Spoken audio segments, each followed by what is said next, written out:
And it's interesting, obviously, you bring up the point that it's two different choreographic styles going on with the cast. You got it split down the middle with the contemporary and the neoclassical. So kind of delving into the choreographic side of the piece, what are you excited about seeing on stage when it comes to this choreography? I'm excited about a few things for this one. I've tried a lot of new things that I haven't placed into performances before, choreographically.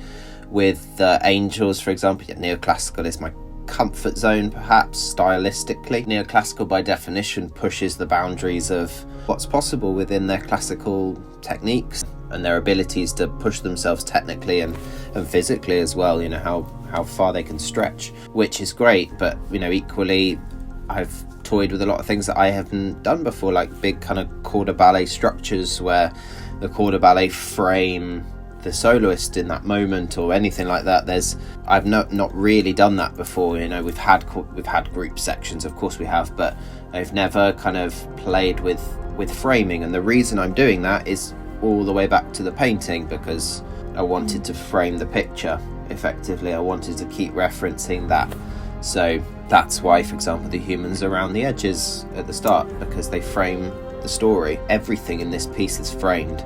It all works around a picture base. It's got that hark back to the art side of it and where the original idea comes from, even if the story's kind of diverted away a little bit from that. It's a mold, so that's why we're doing that with them. And then with the humans, it's been very openly admit it's out of my comfort zone, contemporary choreography. It's not the area that I have specialised in, or I've got loads and loads of history and background. I've done it, of course I have. I've performed it and I've studied it, but it's not necessarily my number one choice, and that's where Jess comes in as well. She supports my abilities to do that, and it's been a really good learning curve for me, as much as hopefully the dancers. And I'm very excited to see the duality of the styles.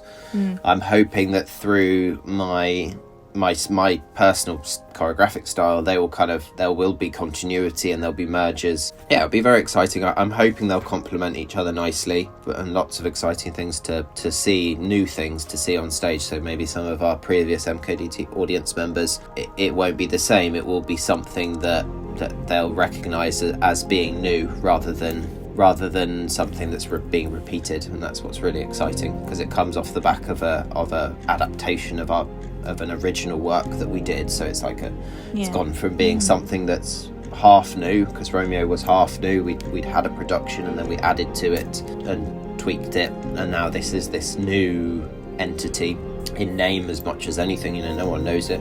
It's not like when people see Sleeping Beauty on a big poster or Pizza Pan and they go, I know the story. So hopefully it'll be a really new and exciting thing, and the styles will hopefully complement everything that we're trying to achieve within it.